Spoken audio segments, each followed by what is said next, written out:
Bienvenido, bienvenida a Sin Púlpito ni Maquillaje. Aquí hablamos de fe, vida y misión, sin filtros ni rodeos. Contigo, el Dr. Jules Martínez y Robert Guerrero. Bienvenidos familia a un nuevo episodio de Sin Púlpito ni Maquillaje. Yo soy el Dr. Jules Martínez y como siempre tengo a mi hermano, compañero de la travesía, Robert Guerrero, pastor y director de la iniciativa latina de City to City América del Norte y el Caribe. Bueno, qué alegría estar aquí con todos ustedes de nuevo y compartiendo este espacio contigo de nuevo, Jules. En este podcast que gracias al Señor hemos recibido muy buena retroalimentación, especialmente de la audiencia principal a la que nosotros nos estamos dirigiendo, que son nuestra familia de Confraternidad Avance. Muy agradecido. En episodios anteriores hemos tratado temas que son muy importantes para nuestra Confraternidad Avance y que creemos que son muy relevantes para el liderazgo hispano y la iglesia hispana, especialmente en tiempos de hoy. Nosotros hablamos, por ejemplo, de la centralidad del evangelio. Hablamos de un evangelio que es integral, su expresión en la misión integral. Hablamos de la iglesia como una comunidad en coinonía profunda en este concepto que se llama comunitas, viviendo esta aventura del reino juntos. Y también estuvimos hablando acerca de contextualización, que para nosotros la contextualización tiene que ver con la hispanidad. Correcto. Tiene que ver con nosotros expresar nuestra fe desde nuestra realidad latina, hispana, especialmente Estados Unidos y el Caribe.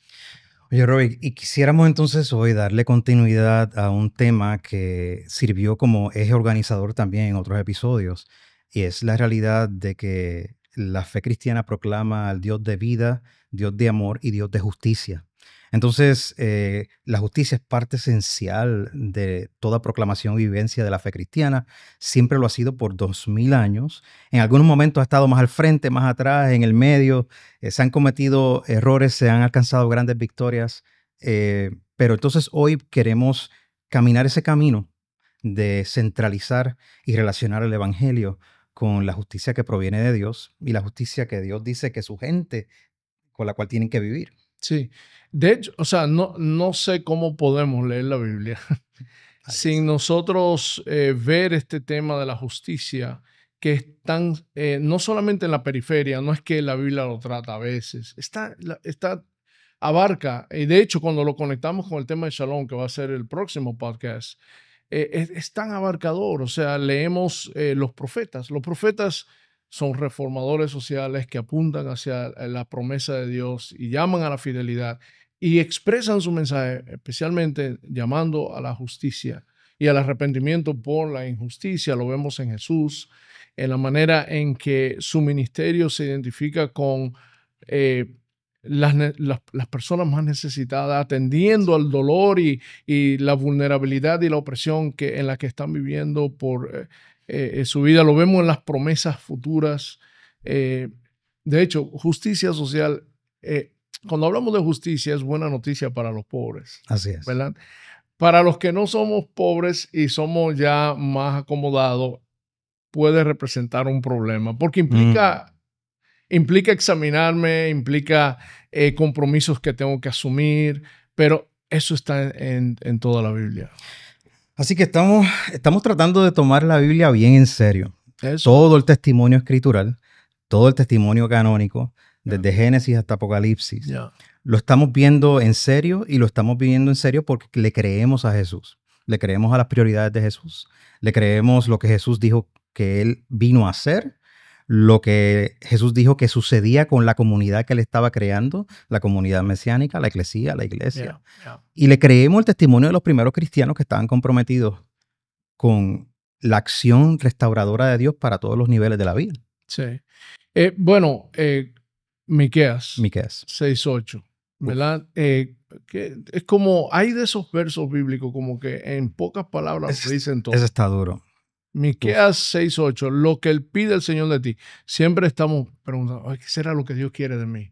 Bueno, la respuesta está dada. No la tienen que rebuscar. No tienen que ni siquiera ayunar muchísimo para saber qué es lo que el Señor quiere de mí.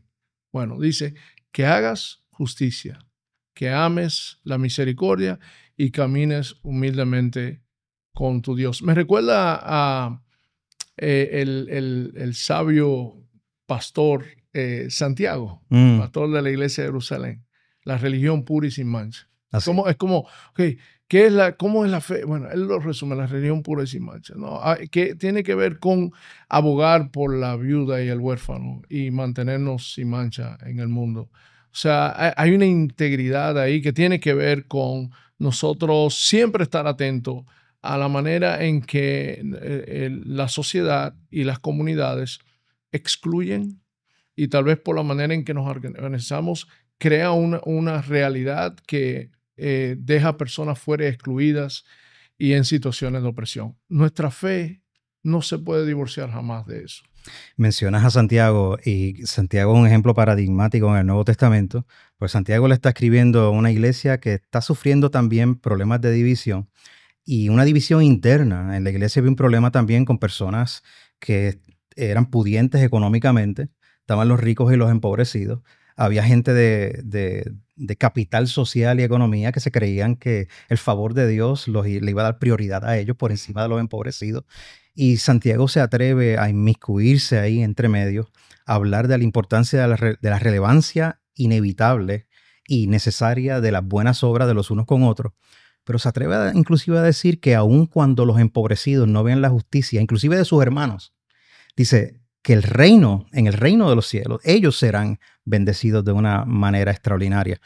Entonces, Santiago no está creando una división entre el pueblo de Dios, pero los está llamando y le está diciendo, estamos viviendo unas divisiones inclusive concretas en nuestra propia congregación. Sí. Y que es uno de mis libros, amo ese libro, por lo relevante que es, especialmente en este tiempo. La tentación misma que tiene la gente que está en el lado de sufrimiento, de la injusticia, y la tentación a acercarse a las instancias de poder, desestimando a su propia gente para buscar ese favoritismo que es Santiago capítulo 2. Correcto. ¿No? Y dice que es vivir contrario al evangelio glorioso de nuestro Señor Jesucristo. No podemos tener la fe en el glorioso Señor Jesucristo y mostrar favoritismo al mismo tiempo. Y el favoritismo del que está hablando ahí es esa exclusión del pobre, ese favoritismo a las personas que tienen recursos y poder por el beneficio que me pueden traer a mí, ¿verdad? Sí. O sea, aún entre las personas que están del lado negativo, vamos a decir, de la justicia, en el sentido de que son los que sufren la injusticia, se da la tentación de creer que la solución está en buscar el favor de la clase que precisamente los oprime.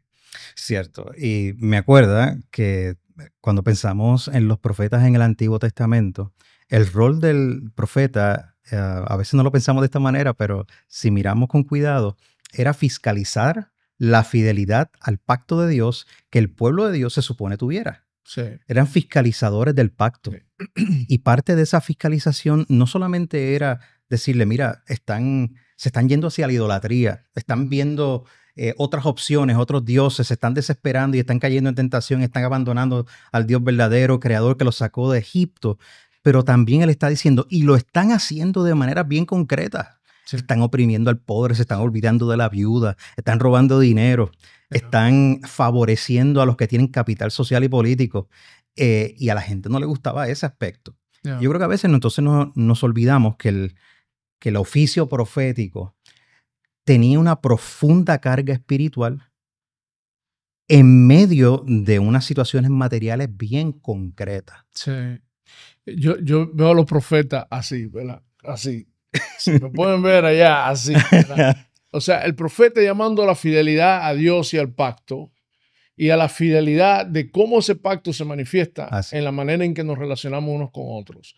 Y por eso yo digo, la idolatría y la injusticia son las dos caras de la misma moneda. O sea, la idolatría, cuando sacamos a Dios, cuando nosotros distorsionamos nuestra fe, se manifiesta en injusticia. Se manifiesta en injusticia. Siempre. Sí. Y la injusticia es una manera de yo saber qué tanto está atrapado por alguna idolatría en mi corazón. ¿Verdad? Pero tú sabes que nos metimos de lleno en el tema, como que no calentamos. Oye, pero es que, yo quería...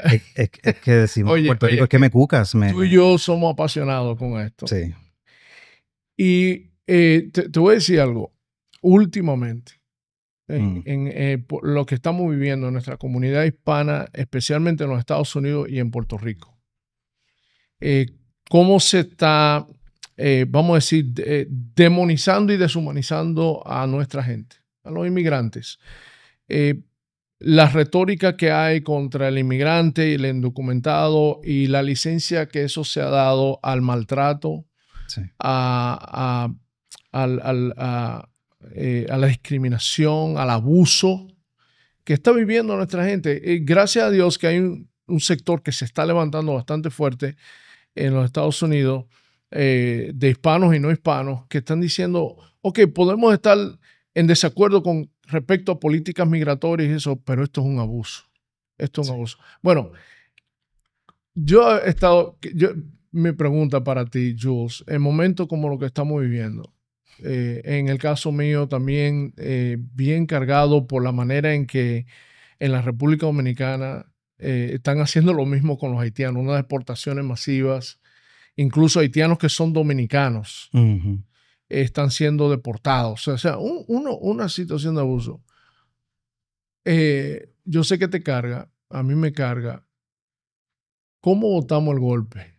¿Qué tú haces para votar? Porque yo he tenido, mira, hermano, yo te digo la verdad, en estos días he luchado porque me enojo y yo sé que la ira del hombre no produce la justicia de Dios, tú sabes. Claro. Gracias a Dios que hay un Dios de justicia, como le digo yo a mis amigos, porque si no hubiera un Dios de justicia, significa que la justicia queda en la mano mía.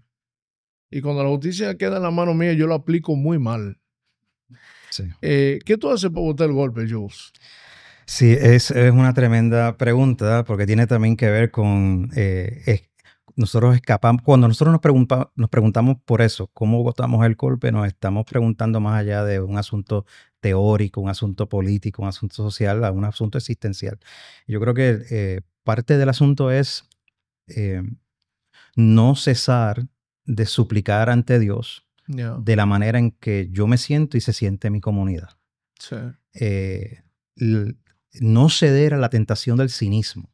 El cinismo me puede desvincular del sufrimiento real de la gente y me puede llevar a no pensar de que el Dios de justicia está actuando también. Sí. Y que hay una comunidad alterna, la iglesia, los cristianos que están en el seguimiento de Jesús, que están en todos esos lugares de opresión, de sufrimiento, de maltrato, de separación de familias y todas esas cosas. Eso es un aspecto, esa conciencia, ciertamente, mira, mano, esa conciencia me carga. Pero a la vez me acuerdo de los salmos de lamento, me los repito. No. Los salmos que claman por justicia, me los repito. Por esas verdades que quizás no las estoy viviendo ahora, que quizás la persona que está en Centroamérica o en Venezuela, subiendo así por Centroamérica por el corredor de migración y de otros países donde los migrantes están siendo maltratados, que nosotros sufrimos cantando también. Así que parte del asunto es no dejar de adorar a Dios, no dejar de suplicar a Dios y creerle de que Dios hasta tiene oraciones para aquellos que no sabemos orar muchas veces. Sabemos que hay hasta oraciones pidiéndole justicia a Dios. Los salmos imprecatorios, por ejemplo, donde se pide la justicia. Me acuerdo también, trato de recordarme que realmente la experiencia de sentirme en comunión con Dios en comunidad, yo tampoco la merecía, de que yo estaba igualmente perdido, de que el pecado está asediando a todo el mundo y que yo también he sido cómplice en injusticias. Yeah. Entonces el arrepentimiento es algo que yo tengo que tener siempre en mi mente. He tratado de mantener esas cosas en el foco para ayudarme a no ensimismarme y tener a otros, el bien de otros siempre por encima de cómo yo me sienta en el momento. Sí, me identifico porque gracias al Señor podemos orar, podemos expresarnos crudamente con el Señor. Eso aprendimos de los salmos, ¿verdad? Así. Aprendí a amar a los salmos precisamente por lo crudo que son. Y a veces no necesariamente el salmo te da la respuesta. Exacto. Pero te da la licencia de tú poder expresar tu indignación, tu confusión, tu duda. Y qué lindo que tenemos un Dios que podemos venir ante Él. Pero algo que me ayuda muchísimo a botar el golpe es que hago eso, reflexiono sobre eso, montando mi bicicleta. Ahora en Nueva York ya el frío pasó y hay le llaman Green Line, la línea verde que atraviesa todo el Hudson y llega desde el principio de la isla hasta el final de la isla. Con el río ahí. Con el río ahí, precioso. Y lo estoy haciendo ahora con mi hijo. Y nos vamos y yo me pongo a escuchar la Biblia o alabanza cristiana. Y te voy a ser sincero, a veces mi salsita de la Fania, claro. ¿sabes? Y oye, hermano, es como que me da una perspectiva. Porque yo me detengo a mitad del camino y me pongo a mirar el río y del otro lado está la vista de New Jersey, precioso eso. Y pienso, wow, Dios está en control, hermano. El Dios de la vida, el Dios que rige el universo, que tiene una sabiduría que yo jamás la voy a poder comprender. Él sabe lo que está pasando. Nada se le ha escapado. Él tiene un plan y tiene un llamado para nosotros. Manos a la obra, ¿verdad? Pero es como ese descanso que me da. Y también algo que me ayuda muchísimo, va a sonar como no muy sacrosanto. A mí me gusta levantar pesas, aunque ya no se nota casi por los años que uno tiene, tú sabes. Pero te voy a decir por qué a mí me gusta levantar pesas. Yo descubrí esto hace muchos años. Yo no levanto pesas para tener salud. No. Yo levanto pesas porque ahí es que yo canalizo la rabia. Yo me la desquito con los hierros. Mira, cuando yo estoy así cargado, le meto pesa a eso, que el hijo mío incluso, que es un jovencito de 24 años, dice, papá, pero tú estás viejo, cuidado que te vas. Digo, no, mira, es que yo necesito, en vez de darle esta patada a alguien, prefiero dársela a esta máquina, tú sabes. Sí. Usar mi fuerza, pero me ayuda mucho ejercitarme, montar bicicleta, despejar. Creo que hay que introducir esos espacios para uno despejarse ante tantas cargas que uno está constantemente viviendo por lo que uno escucha y está interactuando con la gente. Busquemos esos espacios, hermanos y amigos, que tú puedas apartarte y separarte un poquito de la situación y darte ese espacio de reflexión, de relajamiento, ¿verdad? Para poder cargarte y seguir en la batalla. Sí, hay toda una conciencia que nos ayuda a conectarnos con el sufrimiento. Hay prácticas tanto espirituales como físicas que nos ayudan a mantener un balance emocional. Todos necesitamos ese balance. Sabemos que ¿verdad? El asunto de migración, el tratamiento del otro, la satanización del otro, sí. como un chivo expiatorio, no solamente sucede en las Américas, ¿verdad? Lo vemos en otras partes del mundo y estamos muy conscientes de eso. Y a la vez sabemos que donde quiera que hay todas estas opresiones, hay hombres y mujeres, niños y ancianos de Jesús que están cantando, que están adorando, que están caminando fielmente. Sí. Y ¿sabes? Este tema de hoy es muy relevante para nosotros tratarlo y acompañar a nuestros hermanos hispanos y de la iglesia hispana a reflexionar, porque una de las cosas que me cargan es que muchos de nuestra gente no saben leer lo que está pasando con los lentes de la palabra de Dios y del evangelio. Y por ende, por tal vez tener alguna espiritualidad distorsionada o por dejarse influenciar de los poderes que existen, ¿verdad? Que le informan. Toman posturas que son cómplices o de indiferencia. Por ejemplo, con lo que está pasando en Gaza y lo que pudiera llamarse un genocidio contra el pueblo palestino. Sí. ¿Verdad? Que sabemos que lo que cometieron contra Israel, eso fue terrible y eso se debe denunciar, nunca debió haber pasado, pero no es excusa para uno entrar y erradicar a todo un pueblo. O sea, eso son cosas que nos deben preocupar. La guerra que está pasando en Ucrania y todo el desastre. Bueno, todo eso tiene sus opiniones políticas, pero para nosotros los cristianos que tenemos un corazón que es conforme al corazón de Dios y que Dios es un Dios justo y ama la justicia, ¿Cómo podemos ser cómplices o quedar callados ante eso? Pero entonces queremos, a través de tratar este tema, es dar herramientas a nuestra gente para que sepamos cómo reflexionar y hablar del tema, porque tenemos una responsabilidad en nuestras iglesias. Sí. ¿Verdad? Tenemos de formar a nuestra gente en esto. Así que antes de continuar, quisiera hacer una mención, porque precisamente con respecto a este tema, recibí un comentario de un pastor amigo mío de Chicago, Luis Amador Paco, que cuando escuchó el de Misión Integral, que en cierta manera este tema es una extensión de ese podcast, él lo resumí. Él dice: gracias por este podcast, está llenando un vacío. Y él está hablando del vacío de crear un espacio de reflexión sobre la responsabilidad que tenemos como cristianos ante las dificultades sociales, y él que trabaja tanto con los inmigrantes y su iglesia. Dice: me hacía mucha falta, se convierte en alimento para el cañón en mí.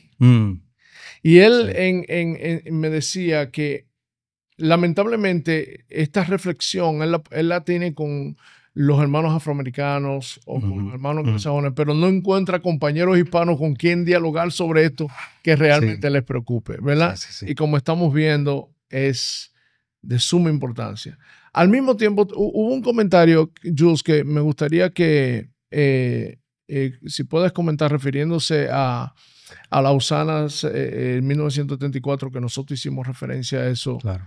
Alguien preguntó lo siguiente, refiriéndose a René Padilla, que lo considero uno de mis mentores, tú también muy influido por él. ¿Fue la teología de René Padilla, hablando de la misión integral, demasiada revolucionaria?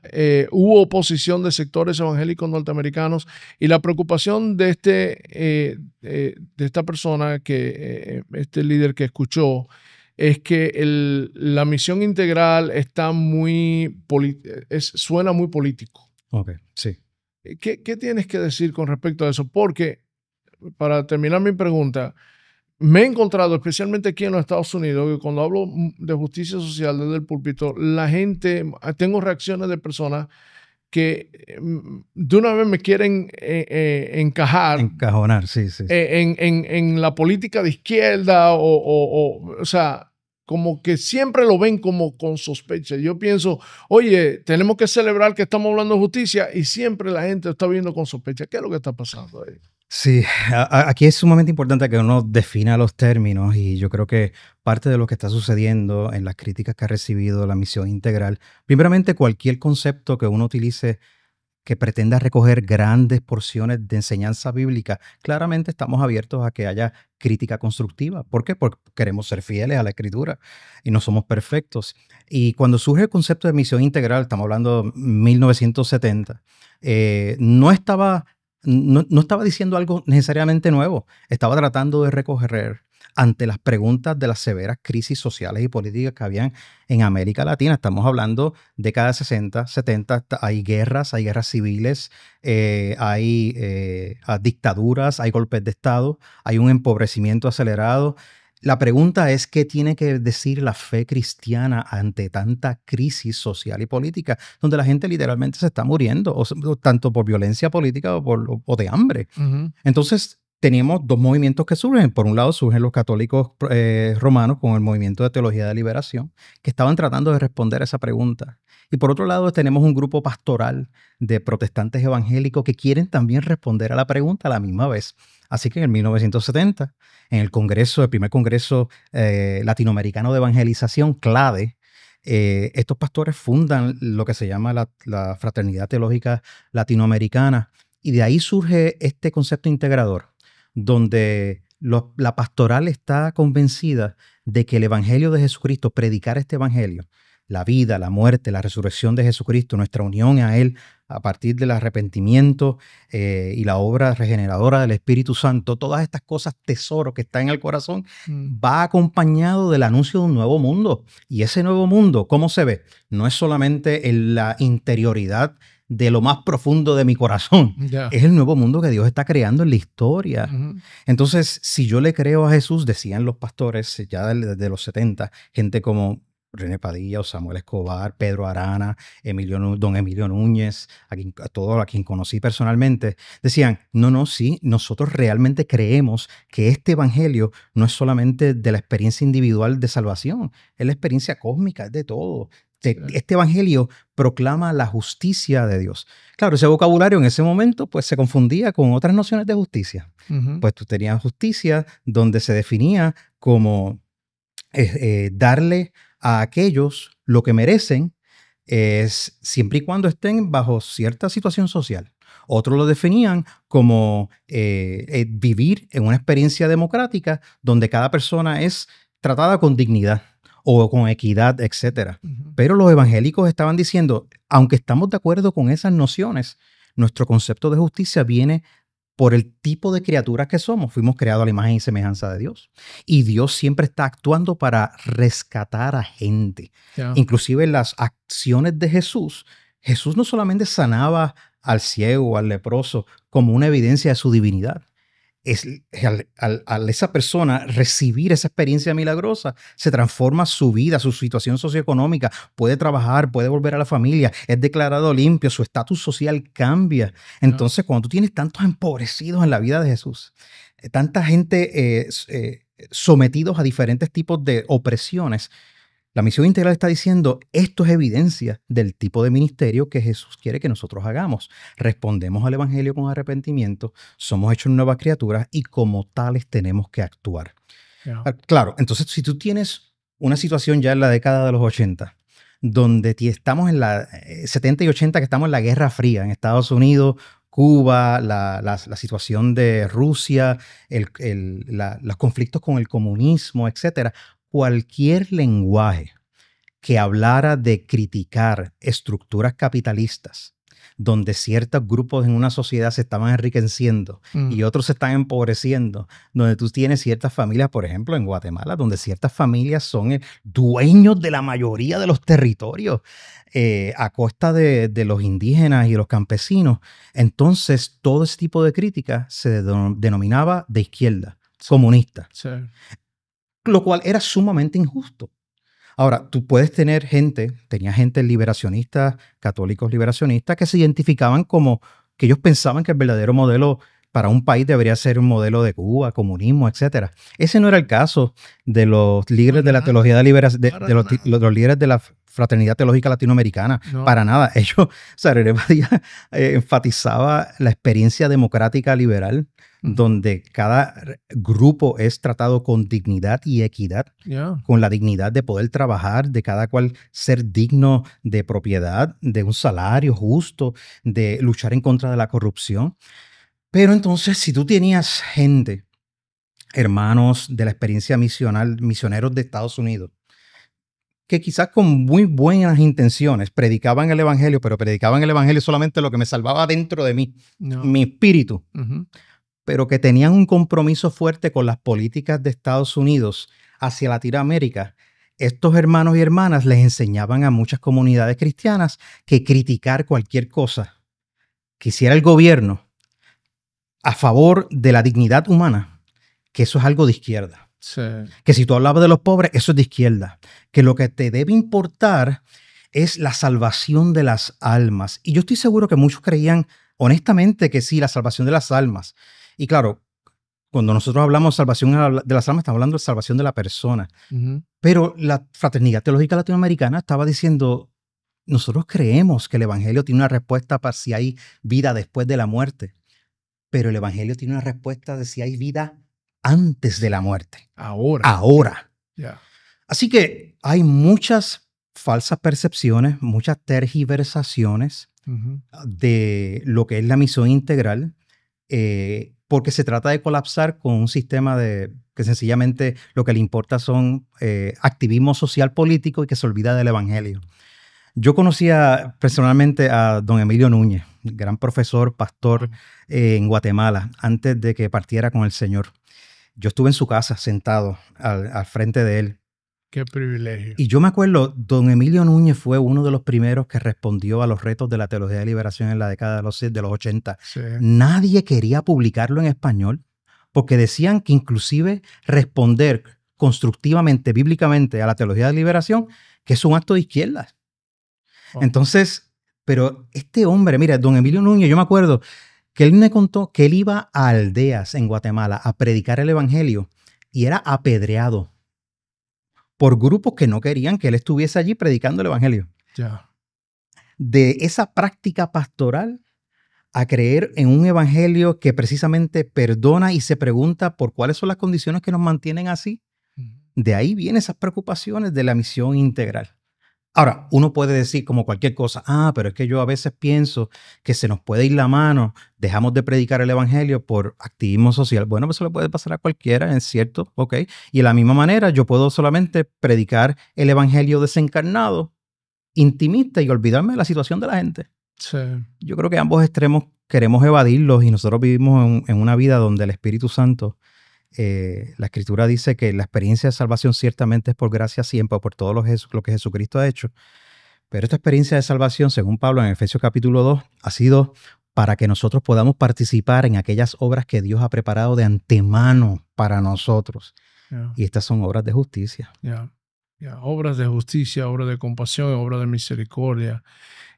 ¿Sabes que escuchándote, no dejo de conectarme con mi propia trayectoria en esto, porque yo vengo al Señor. De hecho, vengo al Señor con una, a pesar de que no me formé como cristiano, soy el primer cristiano en toda mi familia, pero sí tenía una alta conciencia social. De hecho, a pesar de que yo era un problema, un muchacho de la calle que daba muchísimos problemas, por el lado de mi papá, ¿verdad?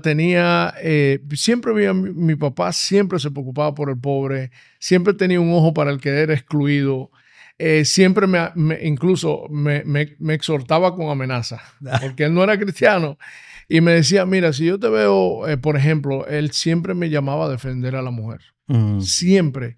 De hecho, yo tengo historias de problemas en que me he metido porque veo una situación de abuso que yo no conozco, pero porque es una mujer que está siendo maltratada, me meto en un lío que hasta la mujer me viene en contra también. Tengo una historia que te muere de la risa si te la cuento. Pero mi papá me dio eso. Cuando yo vengo a la fe, mi primer pastor fue un misionero de un grupo de misioneros bautistas que fue el único que se dedicó de los misioneros a trabajar con la clase más humilde, con los muchachos de la calle más pobres. Tenía una sensibilidad por los pobres y las personas excluidas. Yo por su modelo y ejemplo aprendí que mi fe se relaciona con el pobre, pero en la formación teológica él no me dio una base para eso. No. O sea, es como cuando nos sentábamos con la Biblia, no me lo enfatizaba, sino era más por su corazón que él tenía. Y aprendí a conectar mi fe con situaciones de los márgenes y la importancia de atender a las personas. Empezamos una escuela para niños de la comunidad. Se empezó una atención médica que ahora es una clínica en un barrio bien marginado. Bueno, historia muy linda con respecto. Pero ¿qué pasa cuando entro a formación teológica formal? ¿Verdad? Tanto en la República Dominicana, en un instituto bíblico, y luego cuando vine a Estados Unidos a estudiar en el seminario, nada. O sea, primero, la literatura, todo lo que leíamos venía del norte, ¿verdad? Sí aprendí a criar mis hijos conforme a James Dobson, aprendí sobre Chuck Colson, aprendí sobre leer la Biblia comentada de Charles Ryrie, ¿verdad? Todos estos que en su agenda de fe y de vida, tienen influencias políticas. Sí. Tienen influencia política de derecha, ¿verdad? Pero nunca tuvieron temor nunca me señalaron eso. Esos eran los ejemplos a seguir, esa era la literatura a leer. Cuando yo me despierto a la misión integral, y fue en gran parte por la influencia que tuvo un pastor que se llama Noel Castellanos. él fue influido a la vez por John Perkins, que fundó el Movimiento de Desarrollo Comunitario Cristiano, la Asociación de Desarrollo Comunitario Cristiano. Y él se muda a Chicago. Yo estaba en Chicago en ese tiempo y alguien me introdujo a Noel Castellanos, que Noel me hace ver, espérate, hay toda una reflexión que nace desde los márgenes, Sí. que es bíblica, y todos estos autores, oye, y eso me ayudó a reconectar con algo que se había perdido en la academia. Sí. Se había perdido en la academia. Entonces, inmediatamente comencé a compartir en esos medios este despertar que estoy teniendo basado en la Biblia, y todo el mundo, ten cuidado, Robert, ten cuidado. O sea, era como, ¿ten cuidado de qué? Pero ustedes no me dijeron, ten cuidado cuando yo leía a James Dobson. Ustedes no me dijeron, ten cuidado cuando yo leía a Chuck Colson. Buenos, o sea, hermanos de Dios que aprendí mucho consejo práctico de cómo criar a mis hijos. Claro, a la manera gringa, pero bien. Claro. No me dijeron nada de eso, pero sí siempre ten cuidado cuando era nuestra gente y nuestra literatura. Sí. Incluso recibí esa exhortación ahora con el podcast de Sin Púlpito ni Maquillaje, cuando hablamos de misión integral, la exhortación es ten cuidado, porque hablas de, oye, mano, o sea, ¿qué pasa? Abramos nuestros ojos, primero a lo que dice la Biblia. Y segundo, al condicionamiento social que hay, a rechazarlo por los intereses que hay en instancias de poder. Así es. O sea, no podemos ser ingenuos con respecto a eso. Bueno, Jules, quiero pasar a que hablemos un poquito. Bueno, antes de eso, quería preguntarte, porque acabo de compartir mi trayecto en esto, ¿verdad? El tuyo, ¿cómo tú te despiertas a esto? ¿O fuiste formado siempre en tu fe con conciencia de esto? No siempre. Yo vine a la fe cuando yo estaba en la escuela superior, poco antes de llegar a la universidad. Y aunque yo tenía una conciencia social amplia como, digamos, puertorriqueño en Puerto Rico, por la crianza, la influencia de mi mamá, de mi papá, de mi familia, etc., no veía claramente la vinculación entre evangelio y justicia personal y comunitaria. Cuando yo empiezo a practicar la pastoral en Chicago, con una comunidad, una iglesia que su mayoría eran centroamericanos, salvadoreños y mexicanos, yo entonces me estoy dando cuenta de que las luchas por asuntos de documentos, de las luchas, asuntos de opresión en el trabajo, que se aprovechaban de la bondad de aquellos que vienen a trabajar mucho, las dificultades entre la primera y la segunda generación, eso me creaba estas preguntas de, o sea, ¿cuáles son las condiciones sociales que tienen que haber para que nuestra gente florezca? Y yo iba al seminario y no necesariamente eran preguntas que ellos estaban contemplando, porque estaban pensando que su demografía era suburbios, con gente clase media alta, un poco acomodada, que no tienen esos asuntos. Después, cuando yo estuve en Puerto Rico plantando iglesia con mi amigo Ronnie, plantamos... que lo conocí. Ronnie García. Tremendo. Oye. Es mi amigo del alma. Apasionado ese muchacho. Ahora es pastor en Denver Presbyterian Church, pero fue plantador e iniciador allá en Puerto Rico de la Iglesia de la Travesía. Tuve el privilegio de conocerlo y fue lindísimo. Nosotros llegamos a un punto donde nos sentíamos cómodos. Es decir, la iglesia estaba creciendo, estábamos llegando a diferentes sectores, estábamos enseñando buena teología. Ronnie un excelente maestro, yo estaba también como teólogo, todas estas cosas, pastoral y todo. Pero no fue hasta que llegó el huracán María, que destruyó a Puerto Rico, que nosotros nos vimos en una situación de ver cómo era que la gente estaba sufriendo, inclusive nuestra congregación, que mucha gente perdieron todo, y ver cómo el gobierno, la economía, las ayudas sociales se organizaban a favor de unos y en contra de otros. Y fue en ese momento donde nosotros decimos, si nosotros como iglesia desaparecemos, ¿alguien nos va a extrañar? Wow. Y tomamos en serio esa pregunta. Y fue en ese momento que nosotros decimos, Señor, perdónanos. Y nos comenzamos a envolver en un movimiento de movilización de iglesias, atendiendo a los más vulnerables, a los más sufrientes, a las madres, a los niños, a los ancianos, etcétera, en colaboración con muchas otras iglesias. Y en ese momento, las la pastoral. Estamos hablando unas 20 iglesias que se reunieron, todos sus líderes. Nosotros dijimos, nosotros creemos en un evangelio que abarca a todo y nosotros vamos a proclamar este evangelio. Y este evangelio tiene algo que decir a los líderes políticos que están cometiendo injusticia ante los más vulnerables entre nosotros. Wow. Y cuando comenzamos a citar y mirar la escritura, esto comenzó a tomar una vida. Y el Señor comenzó a honrar esos esfuerzos, llegando a lugares muy difíciles, inclusive confrontando a oficiales de gobierno de que fueran equitativos, etc.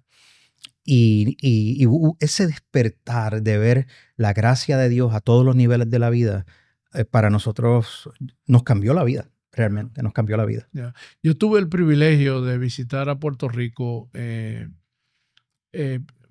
cerca de la pandemia. Ya tú te habías ido. Uh-huh.